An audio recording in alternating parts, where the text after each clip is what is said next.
So anyways, this is the HDR session. So we're going to have two HDR talks. The first one is a talk from Bill Mandel. Again, someone a lot of you guys will know in the industry. He is the VP of Industry Relations at Samsung Research America. And he's going to talk about HDR10 Plus ecosystem and the updates on it. All right, thank you. Well, very good turnout today. Nice to see everybody here. So I'll give you a very brief update, maybe about 10 or 15 minutes, and then take a question or two on HDR10 Plus and some of the content tools that are starting to come online for it. So most of you probably already know plenty about HDR. I'm sure you've been working in it for quite some time. And studios are, as you know, delivering in PQ encoding, although there is one other format. And premium certification of HDR content distribution and reproduction was announced by the Ultra UHD Alliance in December 2015. So it's been going on for about 3 years, but at a very kind of premium level. And what HDR10 Plus does is it enables scene-based metadata, kind of more rapid static metadata, to enable a wider range of TVs to handle HDR10 material across different viewing conditions. So the UHD Alliance, they want almost 600 nit OLEDs or 1,000 nit consumer televisions, which just sell a couple % of the marketplace. But in reality, most of the TVs, even down to like 300 nits, can reproduce HDR if they're given enough information to do a good job. And it's preferable to kind of reduce the dynamic range in the material to that 300 or 400 nits than to take SDR and stretch it up a couple stops, making it kind of too contrasty, and it kind of gets more of a video look instead of a kind of film look. So this PQ thing has kind of evolved. There's been the HDR10, I think, for maybe since 2014 or 15, since I think it got coined in ultraviolet and dash maybe at the same time. Probably some of you people in here did that. And then with Samsung, we've added the dynamic metadata in 2016 and have launched it with Amazon last December. They've been operating now about 6 months with the material. All of the HDR material on Amazon currently is using HDR10 Plus. It's not indicated on the TVs, and right now the TV supporting it is just Samsung television. So that's all 2017 and 2018 models operate 10 Plus. Since it's an add-on to HDR10, we decided not to put an OSD indicator. And so that's why a lot of people have, as they're testing 10 Plus, well, is it working or not? It's kind of hard to tell, but it really is intended to be just an incremental upgrade to HDR10. I think we can go through what the tone mapping is. Again, most of you know it, but the main point is with static metadata, all you can do is one time per show kind of indicate what the tone mapping would be. And with HDR10, you probably get 90% of the benefit anyways of HDR. So for the most part, that's kind of adequate, but a lot of content goes above 700 or 800 nits, maybe up to thousands of nits. And even in the case of like video games, many of them are even being rendered up to 10,000 nits just because of choices that different developers are making. So when you really want to try to accommodate the appearance of different scenes in a better way and more consistent way, it's much nicer to get kind of a more rapid update to what the scene characteristics are so that a television can elect the best way to kind of downmix that to the capabilities of the television. So what we did is about a year ago, with Fox and Panasonic, we created an LLC to certify the quality of HDR10 Plus. We could just put this metadata out there as Samsung, but then it's really unclear, well, is it being implemented right, or is there any consistency? People wanted to see some of that. So we spent the last year, the 3 companies, putting together a technical specification, meaning like what's the data structure to encode your metadata. It's not how to build a TV or anything. It's really just what's the numbers that go in.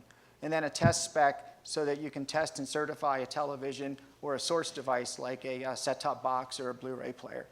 And then some logo usage requirements, and then a bunch of adopter classes. So this information is available on hdr10plus.org, and you can sign up for an adopter agreement as of a month ago in June. And we have 3 facilities up and certifying equipment already. The different classes, like many of the companies in here, are kind of either source companies, meaning they make a set-top box, or probably a tool vendor. So like if you're doing an encoder or a transcoding tool or some type of utility that's processing video, you could become a tool adopter for HDR10+. So just a little bit more detail on how the LLC works is it's this, again, it's a profile of HDR10+, it's a logo and a certification program. The idea is you get a tool like the Blackmagic DaVinci Resolve or ColorFront or some of the command line tools that I'll go through, and you encode the metadata. You collect the metadata from the content. So you're collecting some image statistics and some tone curve hints for the content. Then with distribution, if you're doing a streaming service, you can embed that metadata as an SEI message into HEVC bit streams. And then for the consumer, they would get televisions and set-top boxes that utilize different SoCs that actually have an implementation. Now this LLC for HDR10+ doesn't specify anything with the implementations, just specifies the metadata. You're on your own to get an implementation. As Samsung, we've been making our implementation available royalty-free, and we've been in discussions with over 20 IP vendors. So to kind of give you an example, I noticed that even like Android TV picked up a flag for 10+, but we didn't even work with them on it. It's because the SoC makers that are looking to incorporate this technology kind of requested those APIs, apparently. Just to kind of summarize, the overall benefits is we're trying to hit this volume zone of displays, the 50% kind of market share that are in the 300 to 500 nits, and give them a picture quality improvement with HDR content, and also give them a way to reproduce HDR better than they would be able to reproduce SDR currently going to those televisions. We believe it provides better qualified metadata than just SMPTE 2086, which is the one-time per show static metadata, and again hits this wider reach of televisions, and is based on technology that's it's not open source, but it's as open as we can make it. So I want to just quickly go through a couple of the background steps in how you make the metadata. So first off, what there is an image analysis pass that goes through and identifies scenes. Again, we don't specify anything about the scene, so it's up to you. Right now, tools like a colorist might notch a movie, or DaVinci Resolve could do automatic scene detection as well as ColorFront. So you pick your scenes, and then you compute the statistics across each scene. Compute this thing called Bezier. It's the tone curve hints. What HDR10+ does is it allows you to, besides these statistics, which is, it's not a histogram, but it's like a cumulative histogram, you can actually create a tone curve targeted for like 400 or 500 nits. That curve is later adapted by a television into its actual curve, so it's not the final curve, but it's like a intermediate product. At the end of the day, you get a JSON file. And it's text, you can read it, it's frame-based, you can look at it, and if you want to involve a creative, you could manipulate the metadata yourselves with different tools or develop tools to do that. The reason for having the JSON is so you can support any kind of post-production workflow. It's easy to bring in and out of tools, bring in and out of different systems, cloud services, et cetera. And it represents metadata kind of in a text format very similar to what's in the binary SEI format that goes into MPEG. When it goes to an encoder, the encoder then takes a final step to convert the JSON into SEI binary. If you want to see what that looks like, you can go to GitHub and look at the particular implementation on X265. But there's several other encoders out there that are already doing this, like a TEM. The next step is when you have a set-top box, you have to connect over HDMI. And for this system, it's the HDMI that's supported is anything version 2.0, which means HDMI is a very complicated subject I found out over the last year. And the way you can put these kind of vendor-specific data packets is based on HDMI 1.4. So that's been really stable for a long time, which is good. And so we've registered one, and we're able to take the SEI message and rebuild a 24-byte vendor-specific info frame. So every single frame, the HDMI spits over information, hits the DSP and the television, and blap, you get a tone curve, and it puts your image through it so that there's no latency in the system. So a typical production thing for making a Blu-ray disc, for example, would be you get on a system like ColorFront, push a button, you make a JSON for that. You can preview it. Since the JSON file specifies that kind of intermediate tone curve, you can play that 400 nit tone curve, look at it on an X300 and say, geez, did this thing kind of preserve the appearance the way I want? If not, you can adjust scenes or adjust curve points. For the most part, we recommend it just be run automatically as long as your scene detector is not thrashing and picking too many scenes or something like that. JSON comes out, do the compression, put it into a tool like Sonarist to build a Blu-ray disc. For OTT or cable satellite, kind of the same thing. You can take use a system like ColorFront or DaVinci Resolve and make the JSON file. We now have through Samsung, we'll make available to you a command line tool for Windows, Linux, or Mac that you put a JSON in, you put an HEVC file in. So if you already have an existing HDR10 file, you don't have to re-encode it. You just run this tool and it'll insert the SEI data into, and create the space for it and then put the SEI data into it. And then you'll have an HDR10 plus track. So that way, it's very easy to upgrade any existing HDR10 content you have. It also makes it easy to test. If any of you guys want to experiment with this, have your company reach out to us and would be able to help you get these tools so that you can upgrade some of your existing HDR10 tracks and see how you feel this workflow is for you.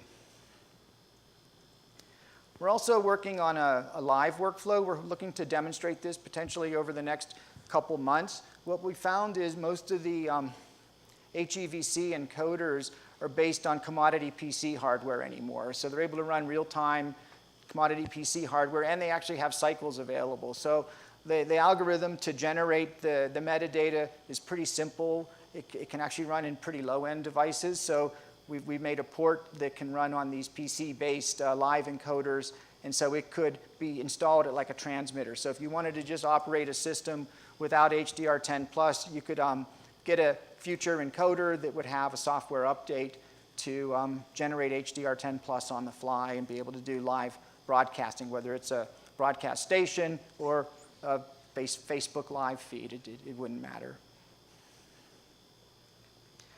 Just a couple things. So at NAB, we were partnering with ColorFront. They were showing demonstrations to the studios of how to generate the metadata.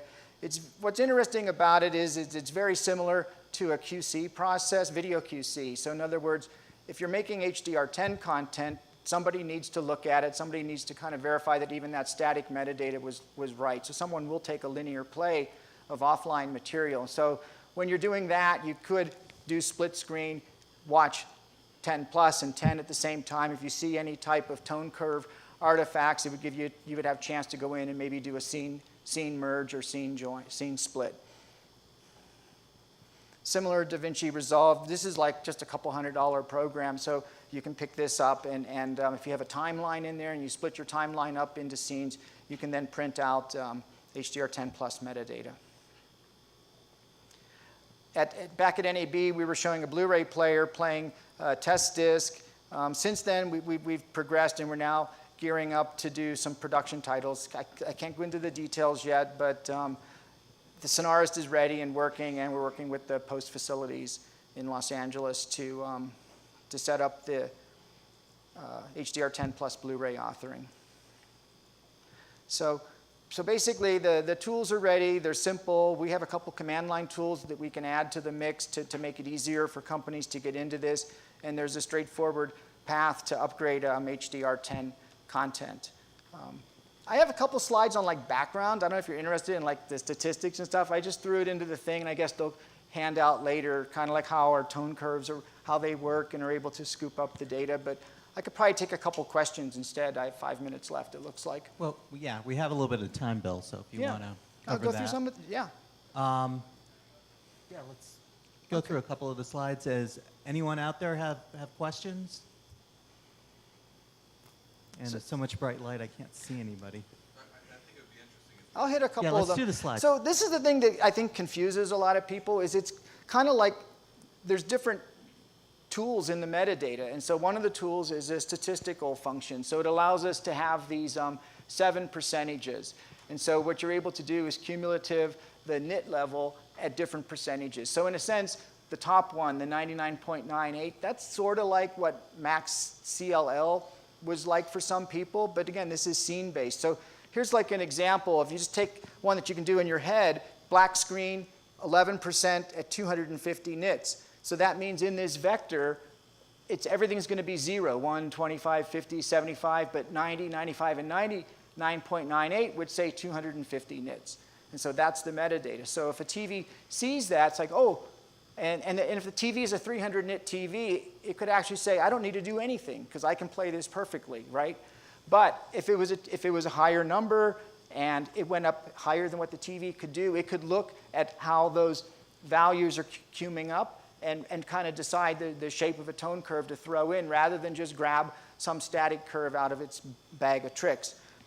What we also have is that we have an algorithm that we provide to TV makers that will flip this statistics array into Bezier anchors. And what that does is it allows a knee point to be set. So in other words, there'll be some nit level below which nothing gets changed. This way you avoid like flashing generally on subtitles and kind of stuff that the creatives really don't want changed. Because remember, the way the tone mapping works, it's a block in the television. Picture comes in, tone mapping is done.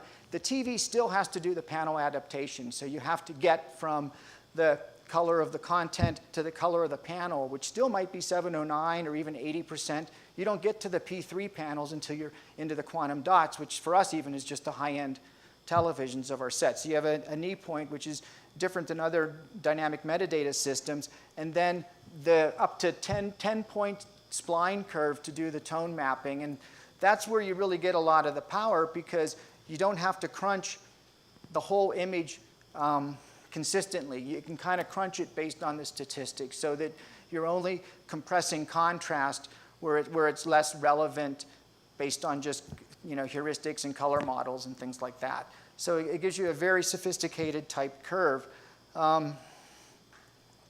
So here's an example of if you have a thing like a bright sun ball, if you look at the histogram, there's a blip for the sun, so maybe you do an enhancement at the top. You get some output like that of the algorithm. The other thing is with the 10 points, we can make any kind of curve we want. You keep the derivatives good here, so there's no banding introduced, but you can kind of hit anything you want. And even a creative can manipulate these if you wanted to build additional tools to manipulate those points. But this curve, for example, is like at 400 or 500 nits. And that doesn't mean, oh no, I can only play this on a 400 or 500 nit TV. Let's say you have a 700 nit TV. So what happens is this polynomial is transmitted in the metadata. You've previewed it on an X300 at 400 nits. That polynomial gets mixed with one that's baked into the TV, and it creates the final tone curve for the television, which in this case, if it was a 700 nit TV, would get a tone curve that's much more linear looking because it wouldn't need to manipulate the image that much. Other ways to do it is we could have just slapped like a gamma curve on. There's a thing called ASC CDL, mostly color grading, lift gamma gain. You do that, but when you do gamma, you don't have control because it's only kind of 2 control points. So you really need a colorist to manipulate a gamma curve, and you're kind of making a new grade and doing a lot more work. So we decided not to do that, and that's kind of the summary of the technical portion of this. Okay, we still have a minute. Any questions?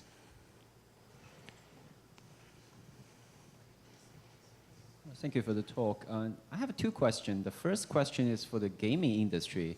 Noticed recently there's some like a game developer or the graphics card. They are claiming they're pushing the HDR. I don't know what format they mean. They are supporting for the gaming, and also for the like a computer monitor. So the second question is. I would guess that smart TV might be the biggest consumer of the HDR technology, but what do you think of other like phones and computer screens? Yeah, no, our intention is we want to completely replace color television with HDR on every screen, you know. So, yeah, I think there should be no, we should look to, you know, deprecate color television, really. And for the gaming industry, look, the whole IT industry has said that they've selected PQ. They think it's very understandable. These code values kind of have meaning now.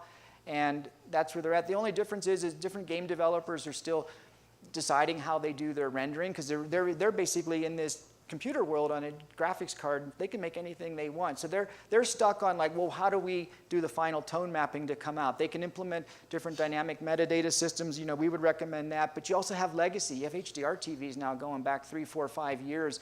So there's different approaches. You'll hear more, I think, at SIGGRAPH coming up on how the gaming industry is dealing with this. All right, thank you, Bill.